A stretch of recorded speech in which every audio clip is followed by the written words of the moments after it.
could film it. It's like a short novel that you can't put down. You know, it's just, and I thought that it takes place in a day, basically. Right? And over the course of the day, there is the story within the story. Cody's life is endangered. Your story is an alcoholic who's responsible for tragedy. There's Junior's story also is a very imperfect creature. The woman that both of you are involved with is stress, has endured tragedy. All of this is revealed in the course of a day. I don't know, I thought the psychological package that was wrapped around the actual action and tragedy was awesome. Am I on the right track, or is there something? You're having all the responses I had. I was on vacation when I read the script, and my agent said, "Hey, we think you should audition for this." And I read it, and I couldn't stop reading it. I tore through the script, and I immediately called my friend. I was down in South Carolina. I called my friend who's an actor down there. I said, he teaches at the University of Charleston. I said, "Can I use your studio? Can you help me? I've got to get this part." My dad is a volunteer firefighter in Colorado, and so I really wanted to get this part, and luckily I did. And all of those things you said about the script are Aristotelian. It's all wrapped in, and it's also based on a true story and based on themes that are happening even as we speak right now all across America. At the end of last week in Illinois, a well-known farmer was killed in a grain entrapment. And so it's still happening. I think we've lost 5 people this year in the United States from grain entrapment problems, tragedies. Luckily, in Addison County, we just got our first grain bin to this spring, and the Ferrisburg, Middlebury, Virgins fire departments did a training session on it so that they're all trained on how to use the grain bins, because we do have some, and it's not just grain bins, it's concrete storage, any kind of enclosed storage facility this can happen in. Yeah. So I want to take that a step further, because I thought that the level of authenticity was really good. And I was involved, and I'm really a sucker for equipment, you know, and I like to see the mechanics and how it plays out, the reality of it. So describe for us, what was the set like? Was that all real? Did you have to train in some way to deal with the intensity of what happens in a silo? You know, give us a little picture, because it seemed awful real to me. Well, so a couple things happened. We had a huge grain bin company, Sukup, and there's some of those grain bins around here in our community. They helped the film a lot. They donated one of their grain bins. We had a farm donate their grain bin facilities. The accident took place in an airport hangar in Mason City, Iowa, which is the airport that Buddy Holly took off from but didn't land. And so they built a half grain bin in that airport hangar. Okay. The bottom of the grain bin was 18 feet high so that we could put equipment underneath, and then they put a false floor with false grain and then real grain on top of it, and they had 2 holes in that floor with lifts underneath them and neoprene skirts so the guys could sink down. And the gentleman who dies, JD, that was 17 takes. If you're a filmmaker, you saw that was a one shot. From the beginning of it sinking all the way until his hand goes under is one shot. And he did that 17 times in a row until they got everything to work perfectly. Yeah. Okay, so let's explore that. 17 times, what kind of pressure was on his body? What is he wearing to protect it? Because this is corn, correct? Is it corn? Yeah, there was only about 4 or 5 inches of actual corn around him, and it was only immediately around him. Okay. They Hollywooded, for those in the know, they Hollywooded some corn in. When the camera pans away, they did some things and then when it pans back, it was ready for him to sink the rest of the way. Right. So, and he had signals he could give to the team that was putting him under to stop and push him back up quickly. So it was very safe. We had a gentleman who did stunts on Fast and Furious, tie us all off and make sure we were safe about how we did it. But to backtrack, in terms of the authenticity, one of my problems with the script was the CPR sequence. So I called my dad. I got CPR training. I've had it before. I've actually rescued several people in my life with a Heimlich maneuver and CPR and such. And so I had a long conversation with my dad about, could that happen? What would it be like? What is the process? I also talked to the firefighters who were with us as extras. I asked them, what the process was like. I said, could you give CPR to someone like this in this situation? They said, absolutely, we've done it before. Mm-hmm. So, and everything that you saw happening could actually happen and does actually happen. Yeah, it's all very authentic. Can you talk a little bit about working with Marshall Burnett? And also, I want to explore a little bit the fact that this is a true indie picture, I think. Budget for the picture, the casting process, knowing that it might not get a huge release, and your own sort of preference or your taste for working on indie pictures. It's a lot to unpack, but I want to start with Marshall and then sort of work through the idea of indie pictures, what they mean to you. Well, this is Marshall's first film, and I think he did an incredible job. He was incredible on set. He's a young guy for a filmmaker, and he just very calm, and he had a lot of people around and a lot of things going on that were difficult circumstances, and he always stayed calm, and he always created an environment where we as artists could really step forward and give our best performance.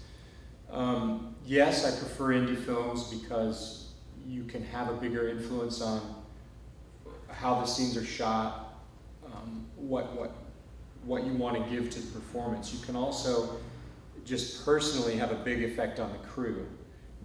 Your attitude can have a big effect on what happens, and it's easier to make things go well. With big budget films, there's such a siloing of talent and departments. You're not hanging out with other departments as much. You're in your trailer and you're not talking to people, and you're on set suddenly and you have to do it, and then they whisk you away back to your trailer and you can't, mix with people as much. So there's less of an esprit de corps, or at least that's harder to build on a big budget film. Mm-hmm. So indie pictures can have a more organic process, or people can read each other better on the set. The director can build greater trust with the actors. If it's a good picture. Yeah, and I also think it happens to be it's easier to tell the truth in an indie film, because Hollywood, as you well know, wants to skew things to a wider demographic, and that always isn't as realistic. I also was impressed with there was some degree of foreshadowing in this movie early on. You see silos that are just off, and they're not centered, they're just over here. There's certain sounds that come into the picture early, which suggests there's some element of danger we ought to be aware of. We're not quite sure yet. I thought that aside from the directing, which was crisp, I thought it was quite crisp, that the movie as a whole is very engaging, and so when you made the film, did you have that sense that it was coming together, it felt right to you, it was going to be a good picture because you saw certain elements that were working? Well, we shot it in Kentucky and in Iowa, and so you're surrounded by corn everywhere you go down there, and it's either in the form of whiskey or not. And so when you're in Kentucky, it's usually in the form of whiskey, which is a good thing, and when you're in Minnesota, it's typically not. I had no idea, and in fact, when we were shooting it, to be honest, I had my doubts, because it was such a big undertaking, and it was on I think a 26-day time frame, that's tight. It's pretty fast for a big film like this. Budget-wise, it's not a big film, but in terms of mise en scene and ambulances and fire trucks and grain bins and everything that they were doing, I had my doubts, but a lot of what you see in that film are first takes, a lot. Well, that's So- helpful. Any comments about some of the other actors that you worked with? Did you know any of them prior to? And if not, how did the relationship sort of develop? And do you anticipate working with them again or working with Marshall again? Yeah, well, I didn't know any of the actors before I started. I'm friends with Jim Herrick and Jack DeFalco now, and I chat with Jill Pace every once in a while, who plays Jack's mom, Cody's mom. And I would definitely do another film for Marshall. We've been talking about it. The producer Sam Goldberg and Jason Williamson are, well, I can't say that. There's other stuff happening that I can't. Would somebody like Jeremy say more about this? Should we press onward? Yeah, does anybody have any questions? Yes. Well, that was a good Let's move. change the subject. As Kansans, native Kansans, we knew this picture was going to hit pretty hard when we watched it, and boy did it, which is real testimony to how good a job y'all did. I had two questions. Thank you. I noticed at the beginning of the film, everything was in shadow. It wasn't even in what I would call less than natural light. It was really shadowed, and I was interested in how that decision was made. The second question I had is a more broad one, which is kind of, who wrote this? How did they think about it? How did they come up with the inspiration to write this story the way they did? Right, great questions. It's based on a true story. There was a grain bin accident that happened in near Mason City, Iowa, where we shot the grain bin sequences. And in fact, when we were shooting, the producer came up to me and said, "Jeremy, I want to introduce you to the woman whose family this story was based on." And her son died along with another boy who survived, and then an older gentleman who died in a grain bin entrapment. And so that story, Marshall sort of sketched out the story, and then they hired Jason Williamson, who's an amazing playwright and an amazing writer. And so he fleshed out the story, and then we shot it. In terms of the lighting, the cinematographer just doesn't like light very much. And sometimes when you're an actor, it's frustrating to be in that much darkness. And being a 5-year veteran of House of Cards, I was sort of used to being in the dark a lot. Because if you've ever watched that show, you'll notice that most of the scenes are pretty dark. I'll be a fan of the time when that's less popular. I prefer a little more light, and I think you can understand people a little better when you can see their lips. That's just my personal preference. Mm-hmm. So that's how I'll answer that question. Yeah. Right behind? Did you was someone in charge of designing the grain shots? So, yeah, those were designed in concert. There's a brilliant gentleman who's he's like an inventor, and he lives in New York, like kind of upstate. And he was unemployed for a while at a time. I guess he's a key grip, and he invented this thing that's it's a crane. But it's an aluminum crane. Most of the camera cranes are steel. Well, he built in his garage an aluminum one, and he built it. He made all the gyros in it and all the motors. And when we were out there in Iowa, he's like, "I got to get a tractor seat." I said, "What?" He said, "Yeah, this is going to be the first ever rideable crane cam." So he did. He mounted a tractor seat on the end of this 40-foot crane, so that the camera operator could actually be up there and have a little more control over what you see. So the side of the grain bin was open, and he could extend that crane right up, 40 feet in the air, right up, and then zoom down, and that's how we were able to do all those one shots with the grain accident. But the design of that shot was a combination of the cinematographer, Marshall, and the director, Marshall, and the cinematographer. They all worked, you know, to get those shots. And there are a lot of one-shots in the movie, which are, it takes a lot of expertise to get those right. Another question? Thank you. I was wondering, Here comes Mike. Hey, Mike. thanks for the mic. What was the most powerful line of your characters? Well, there was a scene that was cut where Frank goes to visit his estranged wife and to see the two daughters. And he gets to the front door and his wife says, "What are you doing here?" And he just says, and it's the morning after the accident, and he just says, "Can I see him?" And I have two girls, and I'd been away from, you know, them for a month because we shot the scene basically last. And that was a tough line and a pretty deep line for me because I was experiencing exactly what my character was experiencing. What was left in the film was there was a night when we had one scene to shoot, but then there was lightning, and so whenever there's lightning around a generator, you have to shut down just like a swimming pool. But it was lightning all night, so that night was scrapped. The next night, a very important member of our crew ended up being incarcerated due to a misunderstanding.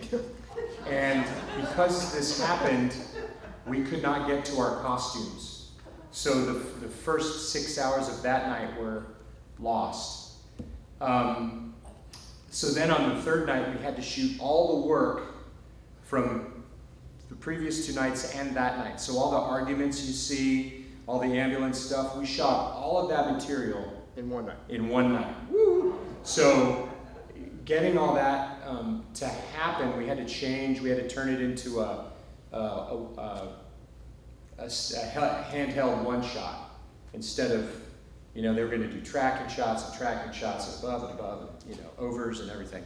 They had to really just simplify it to a Steadicam shot.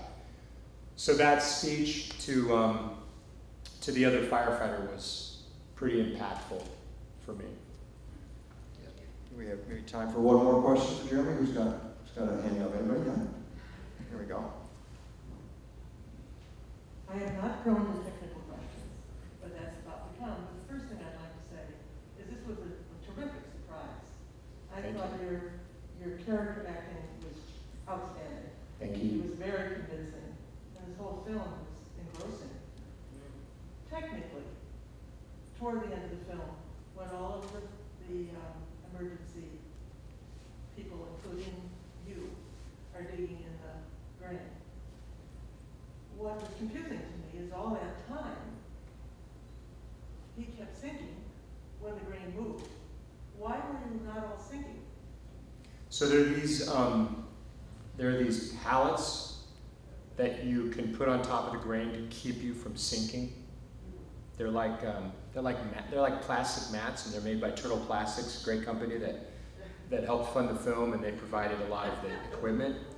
And actually, I do a lot of work with them in the Fallen Firefighters Foundation. But these pallets go on top of the corn to keep you from sinking. And it was pointed out to us after we finished the film that we should have used those. Although when I was in the bin, I asked the same question to these volunteer guys who'd been on these calls, and they said, after you cut the bin, there just isn't time. You'll go in, and usually you're tied off. So it's a great question you ask. The two answers are they should be tied off, and you can put these pallets down so you don't sink.